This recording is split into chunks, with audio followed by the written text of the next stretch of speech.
So this one was titled The Information Diet. What you consume mentally is making you weak. And I try to equate it to its similar being, or the similarity being like garbage food that goes into your body messes up your body, and then garbage shit going into your brain messes up your psychology. So, you meticulously track your protein intake, you count your steps, monitor your sleep, you optimize your workout split, then you shovel pure informational garbage into your brain for 6 straight hours and wonder why you're anxious, distracted, and can't focus worth a damn. Your mental diet is just as crucial as your physical one. But while you agonize over the difference between grass-fed and grain-fed beef, you're consuming mental fast food by the truckload, and it's making you soft, reactive, and easy to manipulate. Your brain on modern media is like your body on McDonald's. That's what I try to equate it to. So every time you mindlessly scroll social media, or you binge watch outrage news, or you consume an endless stream of short-form dopamine hits, you're doing the mental equivalent of pounding milkshakes and french fries. Your attention span is shrinking, and your critical thinking is atrophying.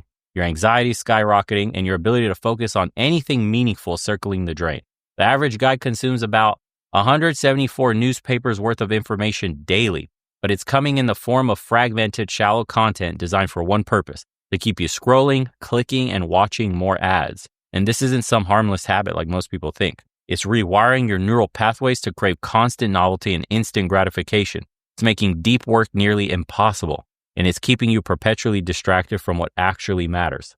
You've become a mental junk food addict, and it's affecting everything from your productivity to your emotional stability. The information obesity epidemic is real, and you're right in the middle of it. And this is the attention economy, and it's feasting on your focus. Let's get something straight. If you're not paying for the product, you are the product, and your attention is the commodity that's being sold today. Every app on your phone, every social platform, every quote free news site is competing for one thing: your eyeballs. They employ armies of engineers and psychologists specifically to hijack your attention and keep you scrolling. They gamified your focus to a resource that they can harvest and sell to advertisers. It's not a fair fight. You're against sophisticated algorithms designed to exploit your psychological vulnerabilities. And what are you getting in return for all of this? It's a constant stream of low-quality information, outrage bait, and meaningless updates that add zero value to your life. You're trading your most precious resource, your attention, for digital candy. And the most successful men throughout history had one thing in common: the ability to focus deeply for extended periods. It's that capacity that is being systematically destroyed by the current information diet you're on. And for example, like news is making you dumber, not smarter. Okay, the daily news habit you think is keeping you informed, it's actually making you less intelligent and more irrational. News is optimized for emotional reaction, not understanding these days. We know it's propaganda. They design it to trigger fear, outrage, and partisan identity, not help you grasp complex issues or make better decisions. The format itself is the problem. Real understanding requires context, nuance, and deep background knowledge. News provides none of that, just isolated incidents framed for maximum emotional impact. And be honest, 95% of what you consume has zero relevance to your actual life or decisions. Knowing about every shooting, political scandal, and celebrity meltdown doesn't make you informed, guys. It just makes you a passive consumer of other people's agendas. The mental bandwidth you waste on these irrelevant events is bandwidth you don't have for solving your own problems or pursuing your own goals. And then we have social media. That's like the mental equivalent of smoking. Remember when people thought cigarettes were harmless? Even healthy, actually. We're in the same place with social media right now. Every time you open Instagram, Twitter, or TikTok, you're giving yourself a microshot of dopamine while simultaneously increasing your anxiety, envy, and sense of inadequacy. The research on this is super clear. Heavy social media users have higher rates of depression, anxiety, and loneliness. They report lower life satisfaction and poor sleep. They struggle more with focus and deep work. And I have an episode coming after this one tonight. That's a Moon episode I was commentating on, where he says South Korea is a dystopia that you can't even imagine.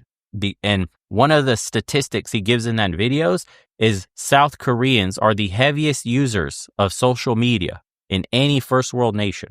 Well, any nation on earth, they rank number one. They use social media more than anyone, and they have one of the highest rates of, call it self-deletion for YouTube purposes. Those two go hand in hand. And most guys still reach for their phones within 5 minutes of waking up. And you're flooding your brain with this comparison, the conflict, and all the trivial updates before you even get to take a piss.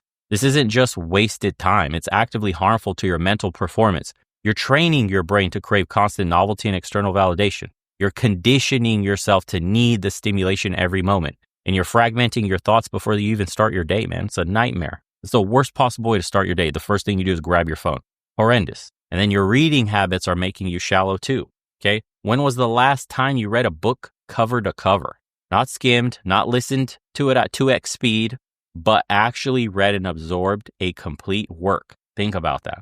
For most guys, the answer is measured in months or years. Meanwhile, you've read thousands of tweets, hundreds of headlines, and dozens of quick summary articles. Hell, you're probably even using AI to summarize your favorite books and give me the most, poignant points that I need to memorize in the book. Most people don't read anymore.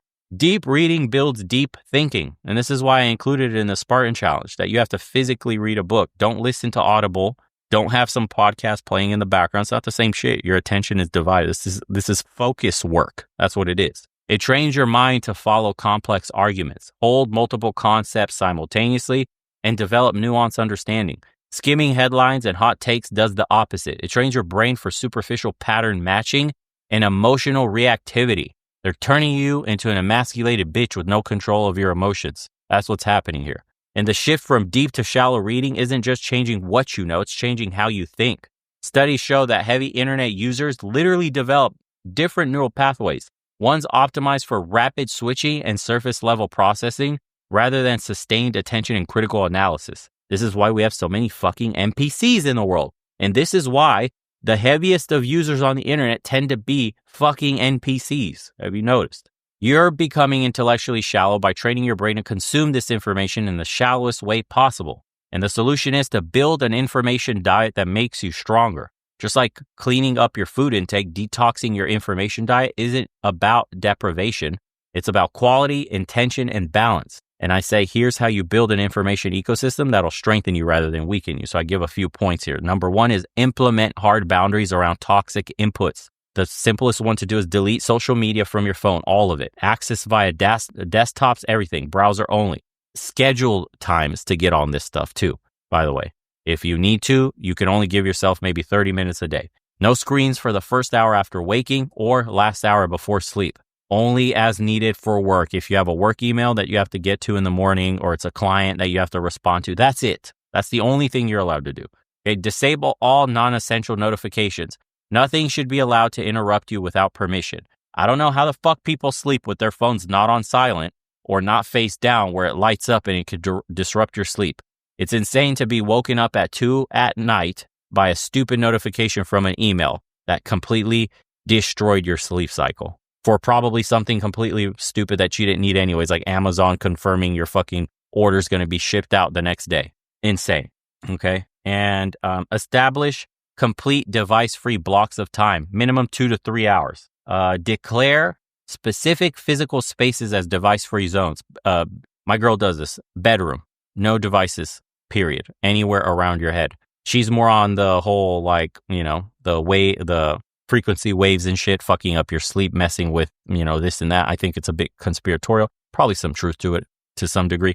But regardless, I prefer to keep it just away from arm's reach.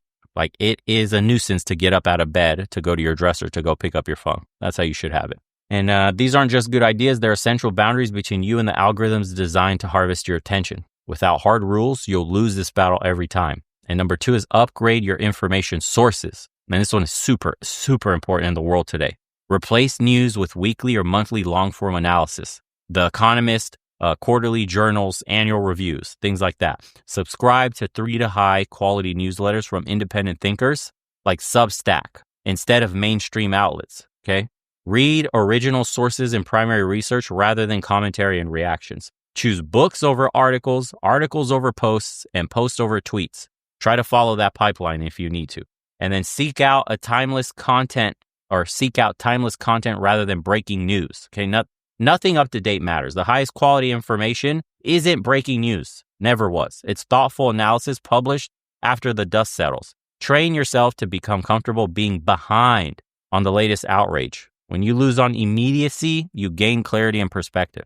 Okay, the next one is practice intellectual consumption. So this is define specific Define specific times for information intake rather than constant grazing. Okay, before consuming any content, ask, will this matter to me in a month, a year? And take notes on what you read rather than passively consuming. Okay, implement a read it later system to batch low priority information, and then create a physical environment that encourages deep focus. Books are visible, devices are hidden kind of deal. And information should serve your goals, not distract you from them. Every piece of content you consume should either solve a specific problem, deepen your understanding of something important, or provide genuine recreation, not just fill time because you're bored. Okay. And then we have build a personal knowledge system as number 4 here. And I said, maintain a commonplace book of insights and ideas worth keeping. This could be your journal that we talk about in the Spartan Challenge. Review and synthesize information rather than just collecting it, and discuss what you learn with others to test your understanding. Create rather than just consume. Write, teach, or build based on what you learn. Apply the things. Don't just let it go in one ear and out the other. Okay, and revisit important concepts regularly rather than constantly seeking novelty. The goal isn't to consume more information. It's to develop a deeper understanding of what matters. One book thoroughly absorbed and applied is worth 1,000 articles skimmed and forgotten. And then we have 5, scheduled regularly information fast, just like you would fast from food. You got to give your brain a break. So complete 24-hour digital detoxes weekly. You should just take a day off from any of that shit. Sundays is like the perfect day to do this. Longer 3 to 7 day information fast quarterly. Just disconnect from the internet for a week at a time sometimes when needed or when possible, like work doesn't get in the way. Meditative practices, okay, that train sustained attention. One of my favorite is going hiking in the nature. And that's amazing for me to completely disconnect and force myself to be off my screen. Solo activities that require full presence. That would be what I just mentioned. Hunting, fishing, woodworking, all this stuff works. Anything, literally, that gets you away from your phone. And travel to places with limited connectivity. That's the easiest way for guys that struggle with this kind of addiction, or just anybody in general that constantly has to check shit out of habit. And then just as intermittent fasting resets your metabolic pathways, information fasting resets your attentional systems. The initial discomfort of disconnection quickly gives way to mental clarity that feels like a fog lifting. And the hard truth about mental consumption is that changing your information diet is harder than changing your food diet for one simple reason. The consequences are less visible but more severe. Okay, you'll feel the physical effects of eating garbage within hours, but the mental effects of consuming garbage information take longer to appear, though they cut deep and last longer. The men who thrive in the coming decade won't be those with the most information. They'll be those who master their relationship with information. They'll have the discipline to disconnect, the discernment to filter signal from noise, and the depth to think independently rather than regurgitating whoever's trending in the media today. And while the masses drown in the shallow of clickbait and outrage, these men will build islands of focus and clarity, and they'll develop the increasingly rare capacity for sustained attention and original thought. They'll be creating while others are consuming. And I'll end it with that and open it up to you guys.